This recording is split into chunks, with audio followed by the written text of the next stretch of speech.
राधे राधे, जय श्री कृष्णा।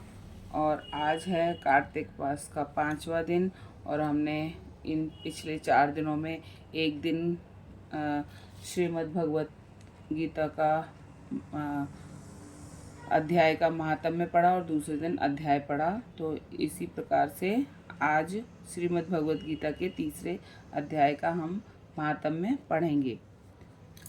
जय राधे राधे। ओम नमो भगवते वासुदेवाय नमः। श्रीमद् भगवत गीता के तीसरे अध्याय का महात्म्य। श्री भगवान कहते हैं, प्रिय, जन्म स्थान में एक जड़ नामक ब्राह्मण था जो कौशिक वंश में उत्पन्न हुआ था। उसने अपना जातीय धर्म छोड़कर बनिए की वृत्ति में मन लगाया। उसे पराई स्त्रियों के साथ व्यभिचार करने का व्यसन पड़ गया था। वह सदा जुआ खेलता, शराब पीता और शिकार खेलकर जीवों की हिंसा किया करता था।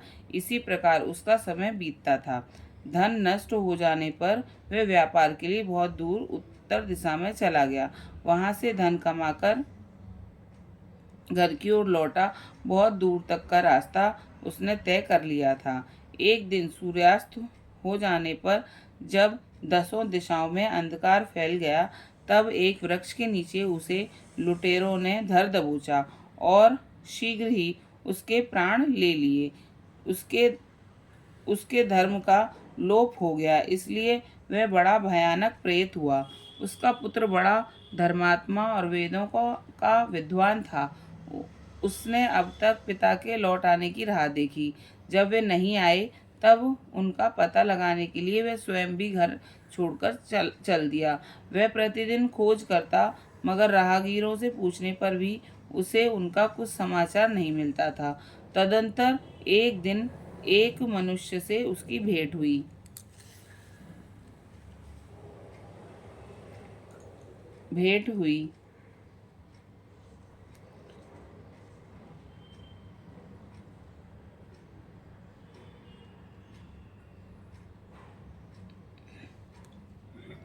जो उसके पिता का सहायक था। उससे सारा हाल जानकर उसने पिता की मृत्यु पर बहुत शोक किया। वह बड़ा बुद्धिमान था। बहुत कुछ सोच विचार कर पिता का पारलौकिक कर्म करने की इच्छा से आवश्यक सामग्री ले उसने काशी जाने का विचार किया।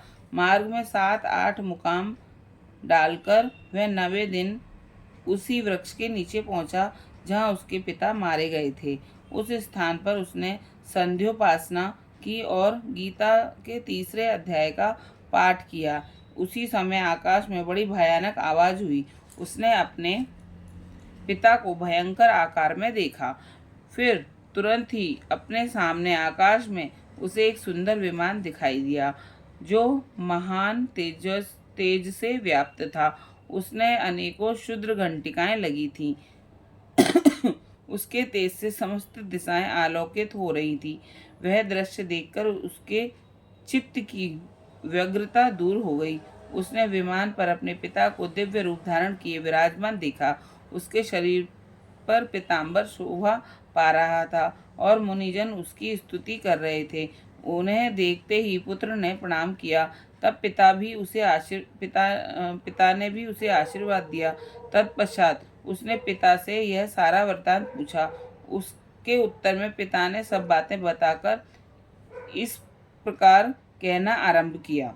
बेटा, देववश मेरे निकट गीता के तीसरा अध्याय का पाठ करके तुमने इस शरीर के द्वारा किए हुए दुसत्य जो दुष्कर्म थे मेरे कर्म बंधन से मुझे छुड़ा दिया है। अतः अब घर लौट जाओ, क्योंकि जिसके लिए तुम काशी जा रहे थे वह प्रयोजन इस समय तृतीय अध्याय के पाठ से ही सिद्ध हो गया है। पिता के यों कहने पर पुत्र ने कहा, तात, मेरे हित का उपदेश दीजिए तथा और कोई कार्य जो मेरे लिए करने योग्य हो बतलाइए। तब पिता ने उससे कहा, अनग, तुम्हें यही कार्य फिर करना है। मैंने जो कर्म किया है वही मेरे भाई ने भी किया है। इससे वे घोर नरक में पड़े हैं। उनका भी तुम्हें उद्धार करना चाहिए तथा मेरे कुल के और भी जितने लोग नरक में पड़े हैं उन सब का भी तुम्हारे द्वारा उद्धार हो जाना चाहिए। यही मेरा मनोरथ है बेटा। जिस साधन के द्वारा तुमने मुझे संकट से छुड़ाया है उसी का अनुष्ठान औरों के लिए भी करना उचित है। उसका अनुष्ठान करके उससे होने वाले पुण्य उन नारकी जीवों को संकल्प करके दे दो। इससे वे समस्त पूर्वज मेरी ही तरह यातना से मुक्त हो स्वल्प काल में ही थोड़े ही समय में वे श्री विष्णु के परम पद को प्राप्त हो जाएंगे। पिता का यह संदेश सुनकर पुत्र ने कहा, तात यदि ऐसी बात है और आपकी भी ऐसी ही रुचि है तो मैं समस्त नारकी जीवों का नरक से उद्धार कर दूंगा। यह सुनकर उसके पिता बोले, बेटा एवं मस्तु, तुम्हारा कल्याण हो, मेरा अत्यंत प्रिय कार्य संपन्न हो गया। इस प्रकार पुत्र को आश्वासन देकर उसके पिता भगवान विष्णु के परम धाम को चले गए। तत्पश्चात वह भी लौटकर जन्म स्थान में आया और परम सुंदर भगवान श्री कृष्ण के मंदिर में उनके समक्ष बैठकर पिता के आदेशानुसार पिता के परम धाम को पिता के आदेशानुसार गीता जी के 3 अध्याय का पाठ करने लगा। उसने नारकी जीवों का उद्धार करने की इच्छा से गीता पाठ जनित द्वारा पूर्ण संकल्प करके दे दिया। इसी बीच में भगवान विष्णु के दूत यातना भोगने वाले नारकी जीवों को छुड़ाने के लिए यमराज के पास गए। यमराज ने नाना प्रकार के सत्कारों से उनका पूजन किया और कुशल पूछी। वे बोले, धर्मराज, हम लोगों के लिए सब और आनंद ही आनंद है। इस प्रकार सत्कार करके पितृलोक के सम्राट परम बुद्धिमान यम ने विष्णु दूतों से यमलोक में आने का कारण पूछा।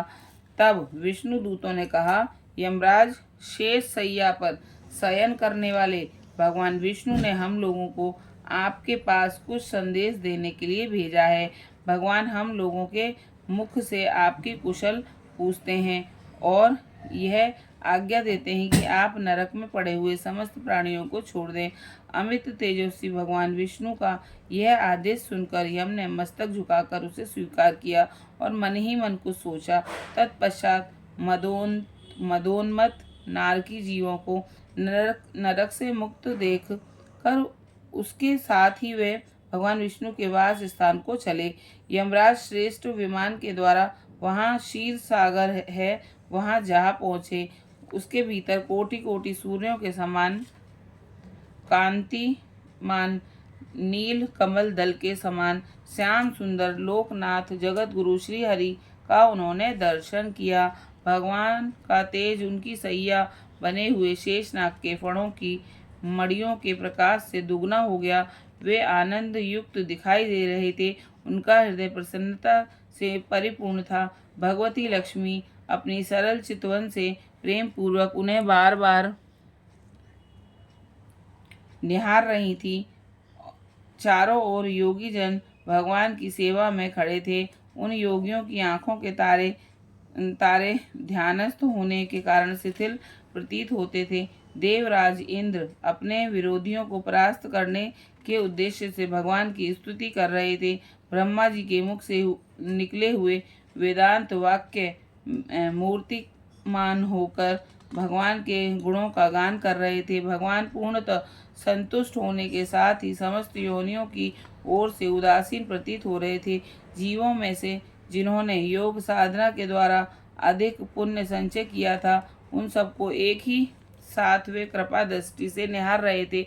भगवान अपने स्वरूप भूत अखिल चराचर जगत को आनंद पूर्ण दृष्टि से आमोदित कर रहे थे। शेषनाग की प्रभा से उद्भासित एवं सर्वत्र व्यापक दिव्य विग्रह धारण किए नील कमल के सदृश श्याम वर्ण वाले श्री हरि ऐसे जान पड़ते थे मानो चांदनी से घिरा हुआ आकाश सुशोभित हो रहा हो।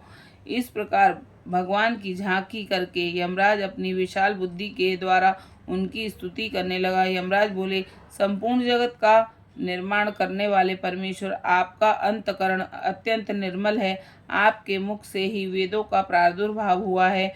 आप ही विश्व स्वरूप और इसके विधायक ब्रह्मा हैं। आपको नमस्कार है। अपने बल और वेग के कारण जो अत्यंत दुर्धर्ष प्रतीत होते हैं, ऐसे दानवेंद्रों का अभिमान चूर्ण करने वाले भगवान विष्णु को नमस्कार है।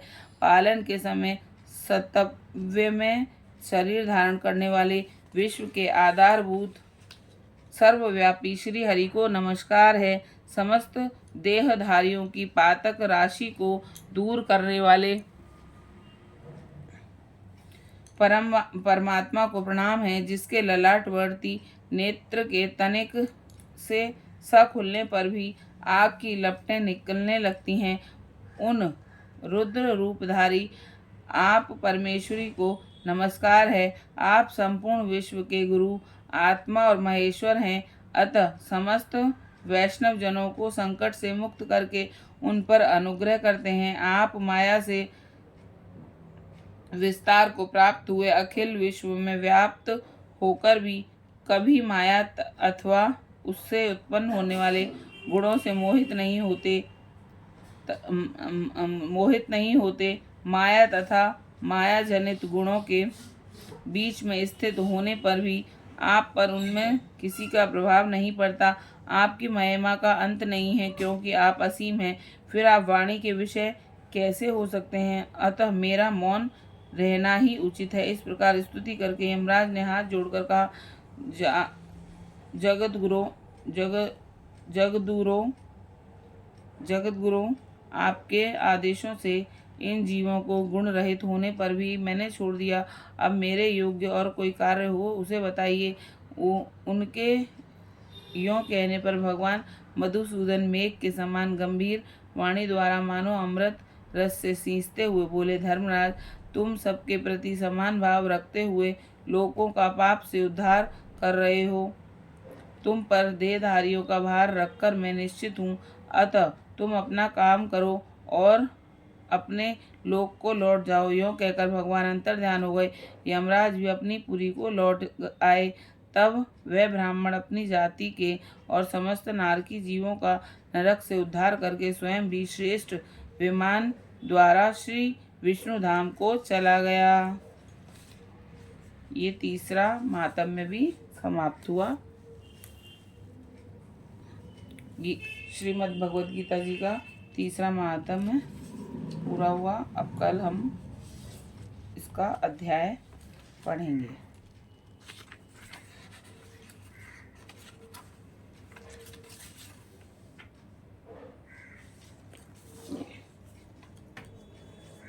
राधे राधे, राधे राधे, जय श्री कृष्ण।